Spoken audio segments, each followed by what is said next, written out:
When the world sleeps, some people work through the silence of the night, believing it's just another shift. But in the darkest hours, the quiet can turn sinister, and the job becomes something far more terrifying than anyone imagined. These are 4 true stories from overnight jobs no one dared to keep.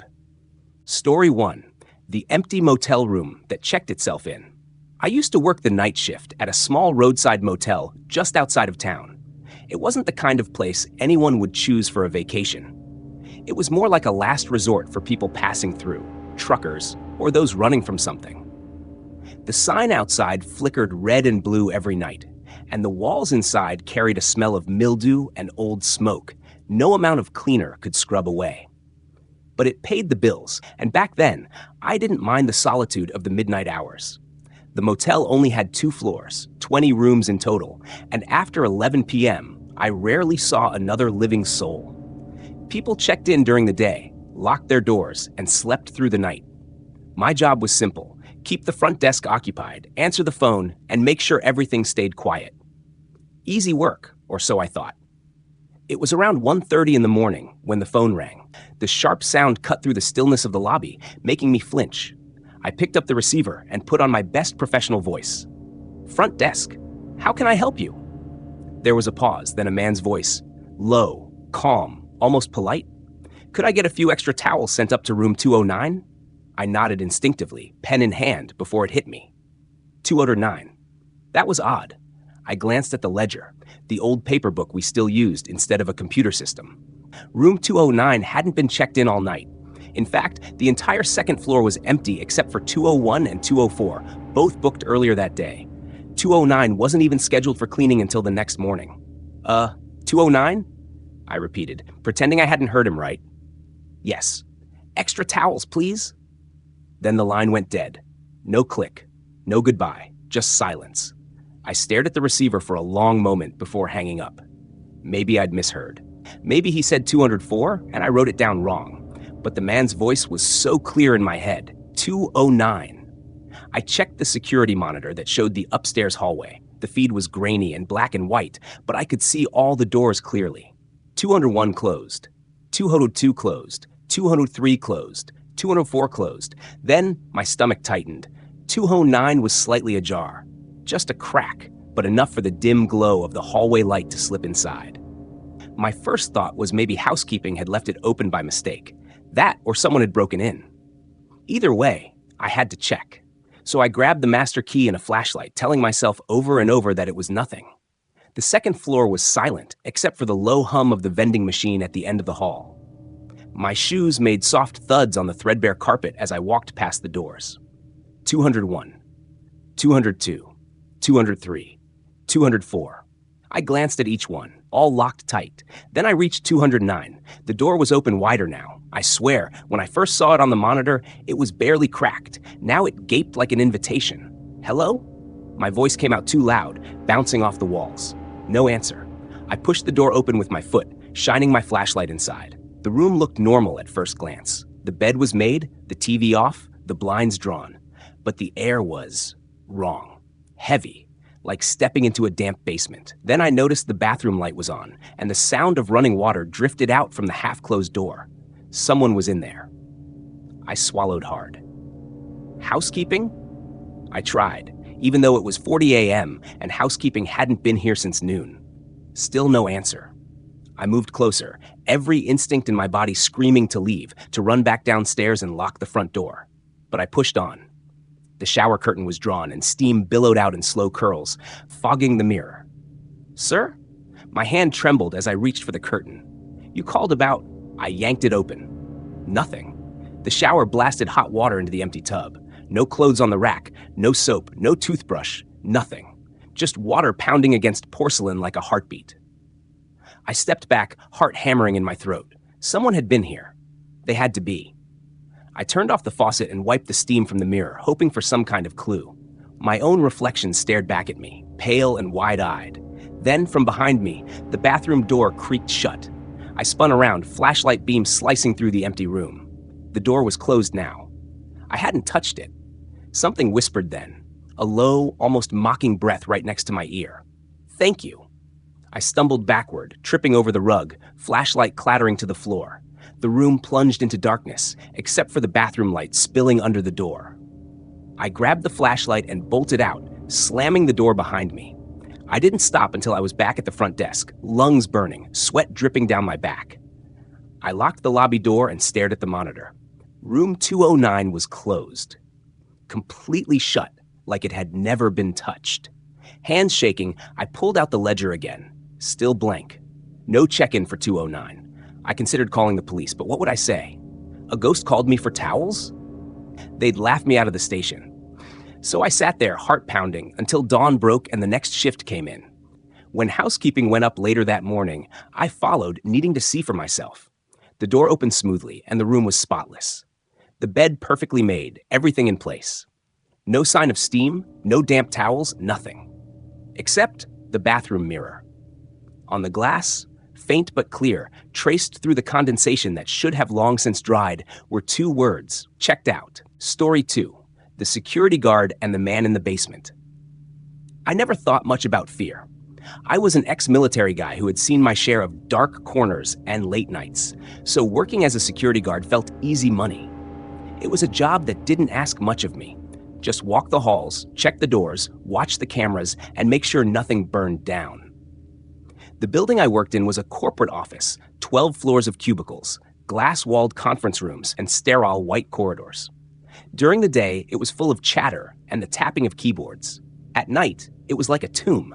My shift ran from midnight to 6 a.m., 6 nights a week. Most nights, I never saw another soul. They told me during training, the only thing you'll ever need to worry about is the basement. Lights flicker down there sometimes. The wiring's old. I nodded and didn't think twice about it. A flickering light wasn't going to scare me. For weeks, everything was routine. I'd sit in the control room, sipping coffee, watching the monitors. Sometimes I'd do rounds every couple of hours, swipe my key card on every floor, check doors, and then go back to my chair. Easy money, like I said. Then came the night that still won't leave me alone. It was around 2:15 a.m. I was halfway through my shift, bored out of my mind, when I heard it. Faint footsteps echoing through the building. Not on the monitors. In real life. Somewhere deep below me. At first, I thought it was my imagination. This building amplified every sound when it was empty, but then came another step. Slow, deliberate, coming from below. I pulled up the basement camera feed on the monitor. Nothing but the long, narrow hallway leading to the storage rooms and mechanical areas. Lights dim, shadows stretching like dark fingers across the floor.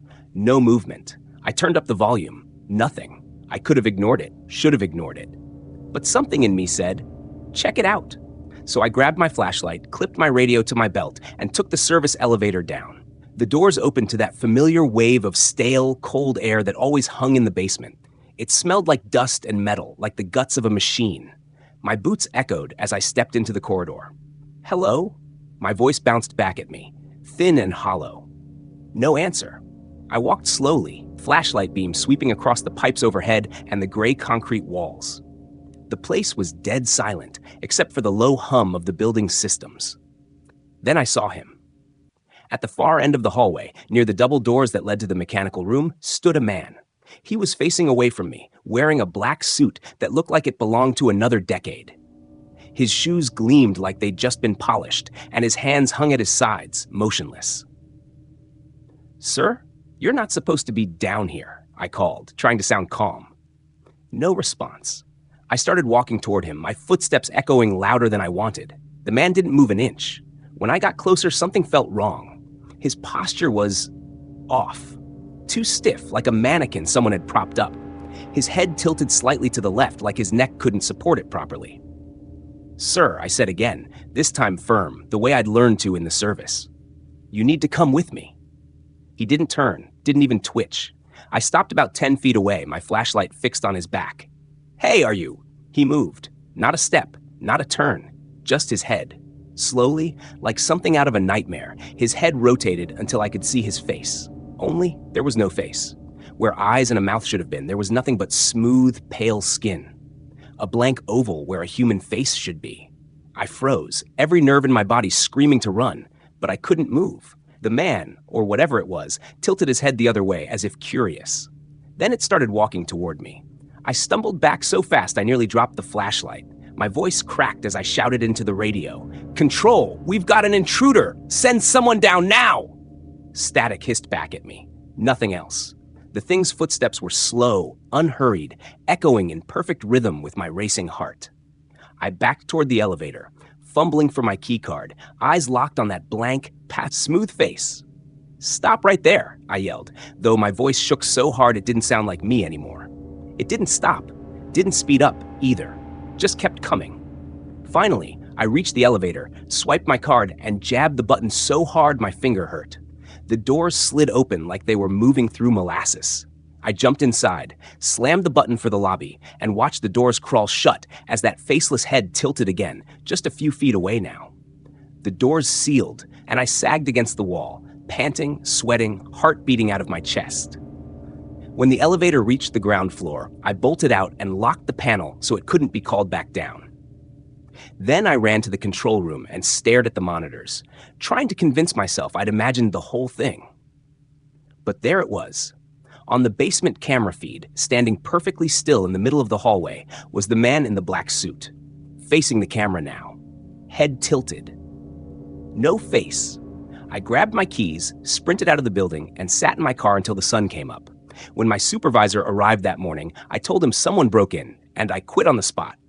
I didn't mention the missing face. 2 days later, curiosity got the better of me, and I checked the company's internal incident reports online. Nothing. No break-in, no police call, no mention of what I saw. Like it never happened. But sometimes, late at night when I can't sleep, I think about that thing in the basement. About the way it moved, about how it tilted its head, like it knew me somehow. And I wonder if it's still down there, waiting for someone else to come looking. Story 3. The warehouse where voices never stop. I used to work in a warehouse on the outskirts of town. It wasn't glamorous, but it paid well, especially the overnight shift. The company stored all sorts of things, bulk groceries, electronics, sometimes heavy machinery, so the place was huge, with towering shelves stacked to the ceiling. At night, it felt like its own little world, rows and rows of metal racks disappearing into darkness. The shift was simple. Move pallets, check inventory, and make sure nothing was missing. Most nights, I worked alone, just me and the humming forklifts parked in the corner. The lights buzzed overhead, flickering every so often, and the only sounds were my boots on concrete and the occasional creak of the building settling. At first, I loved the peace.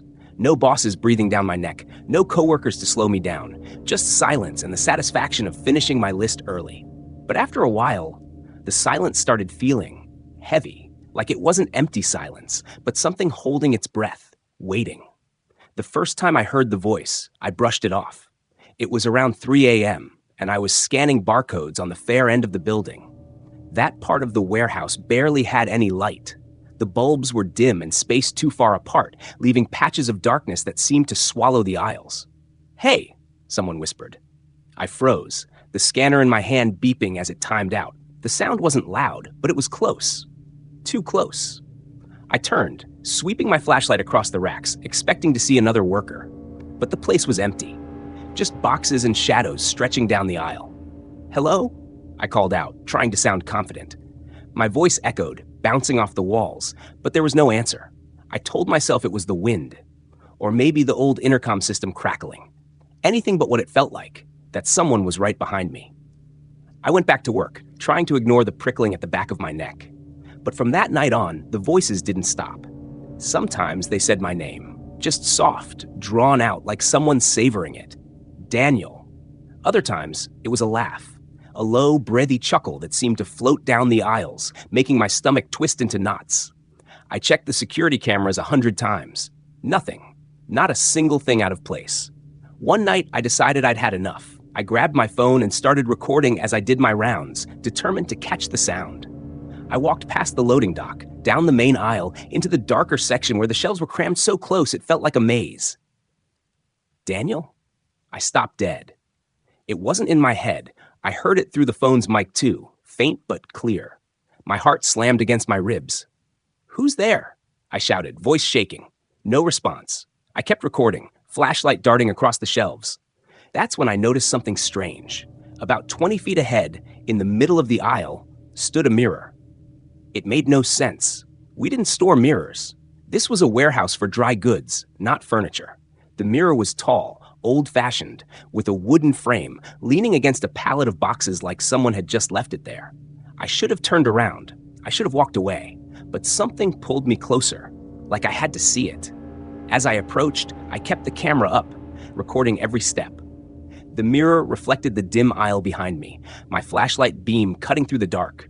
My own face stared back at me, pale, tense, eyes wide. Then I saw it. In the reflection, behind me, stood a row of faces. Dozens of them, peeking out from between the shelves, pale, grinning, eyes hollow and black. They weren't there when I turned around. The aisle was empty, completely empty. But in the mirror, they crowded closer, heads tilting, mouths stretching too wide to be human. I stumbled back, nearly dropping my phone. The faces leaned forward in the glass, lips moving in unison, whispering words I couldn't understand. A sound like 100 voices blending into one, wet, guttural, hungry. Then, as I stared, one of the faces broke away from the group in the reflection. It stepped forward, closer to me, only in the mirror, not in reality. I turned to run, but the moment I spun around, I froze. The aisle wasn't empty anymore. They were there, all of them. Pale shapes sliding out from between the shelves, moving toward me without a sound. Their bodies were wrong, too long, too thin, arms dangling like strings, faces stretched into those same awful grins I'd seen in the glass. I bolted, dropping my scanner, my flashlight jerking wildly as I sprinted toward the loading dock. My phone was still recording, the whispers swelling into a roar behind me. I didn't stop until I burst through the emergency exit into the freezing night air. I slammed the door shut and kept running across the lot, lungs burning, legs numb. When I finally looked back, the door stood open. Just a crack, like someone was watching. I quit the next day. Never went back. A week later, I met one of the guys from the day shift at a gas station. We got to talking, and I told him a little, just that the place felt weird at night. He laughed and said, "Man, you heard the voices, didn't you?" I asked him what he meant, and his face went pale. He told me no one lasted more than a month on nights, that people heard things, saw things. One guy even vanished a few years back.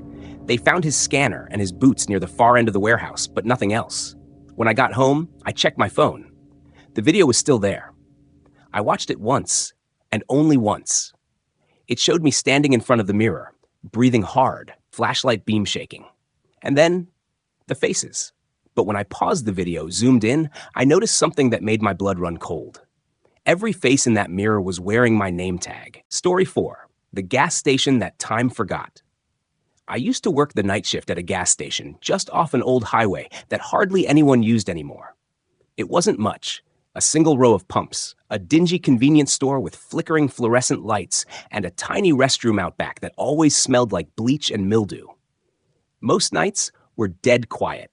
I'd sit behind the counter, scrolling on my phone, sipping stale coffee, and waiting for the sun to come up. People told stories about the highway, accidents, disappearances, the usual urban legends, but I never paid attention. Ghost stories don't mean much when your paycheck depends on staying awake through the night. That night started like any other. I clocked in at midnight, nodded to Rick, the day guy, who always seemed a little too eager to leave, and settled in for another 6-hour stretch of nothing. Around 2:50 a.m., I stepped outside for some fresh air. The night was cold and damp, and fog curled along the pavement like smoke. The road stretched empty in both directions, swallowed by darkness. I leaned against the doorframe, staring at the neon sign buzzing overhead, when I heard it, the low hum of an engine approaching. Headlights cut through the fog, glowing faint and yellow, not like the bright beams of modern cars. The sound grew louder until an old sedan rolled into view, pulling up to the first pump. It was a classic. Chrome bumpers, rounded fenders, the kind of car you'd see in a black and white film. I figured it was some collector taking it out for a late-night drive.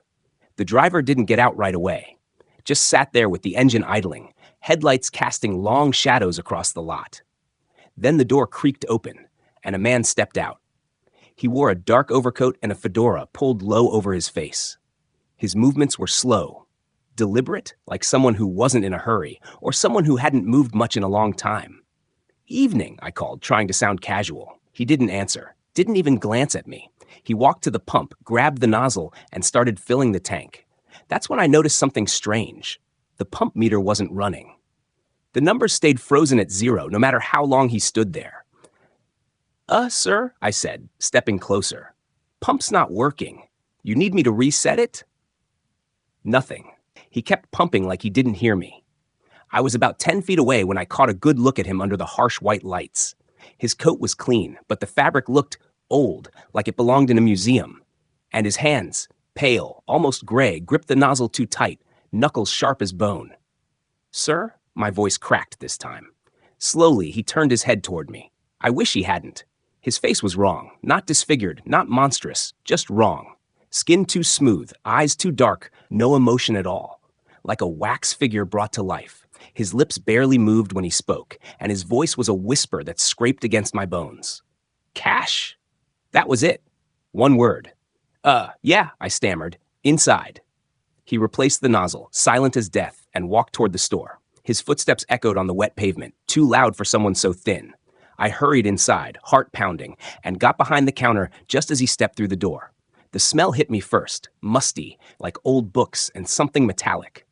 He reached into his coat and pulled out a wad of bills, dropping them on the counter with a sound that didn't match paper. It was heavier. The bills were old, not just worn, but ancient, faded, brittle, the kind of money you'd see in a history book. Gas, he said again, voice low. I nodded, hands shaking, and reached for the register. The keys clicked too loud in the dead silence. I slid the drawer open, grabbed his change, and looked up. He was gone. The door hadn't opened. No sound, no footsteps, just gone. The bills still lay on the counter, damp and cold, like they'd been underwater. I stood there frozen, listening to the hum of the lights and the pounding of my heart, waiting for the door to swing open, for him to come back. But he didn't. I ran to the window, peering out into the foggy lot. The pump was empty. The car, gone. Not a taillight, not even the sound of an engine fading down the road. I stumbled outside, scanning the lot like a madman. That's when I saw them, tire tracks leading away from the pump, curving toward the highway, fresh, dark streaks on the wet pavement. But here's the thing, they didn't go anywhere. They ended at the edge of the lot, like the car had just vanished into thin air. I followed the tracks to where they stopped, my breath fogging in the cold air. That's when I noticed something else. The tracks weren't deep black like they should have been. They were gray, faded, as if they'd been there for decades. I backed away slowly, my stomach twisting into knots. My hands were numb, and I couldn't stop shaking. I went back inside, locked the door, and sat behind the counter until sunrise, clutching those old bills like proof I wasn't insane. When Rick came in for the morning shift, I told him I quit. Didn't explain why, just handed him the keys and walked out. That night, curiosity got the better of me. I searched for old stories about the highway. Took me a while, but I found something. In 1956, there was a car accident near the exact stretch where the gas station now stands. A man in a black overcoat and fedora was driving home late at night when his car skidded on the wet road and slammed into a tree. He died instantly. The article had a picture of the wreck. The car looked exactly like the one I saw. And the man? He was holding a wad of cash in his hand. The same bills sitting on my kitchen table right now, damp and cold, no matter how many times I try to dry them. Night shifts seem harmless, quiet, lonely, just another paycheck. But when the world sleeps, something else wakes, and it watches the ones who dare to stay behind. So, if you ever find yourself working through the dark hours, remember this. Some jobs don't want to let you leave, and some doors should never be opened after midnight.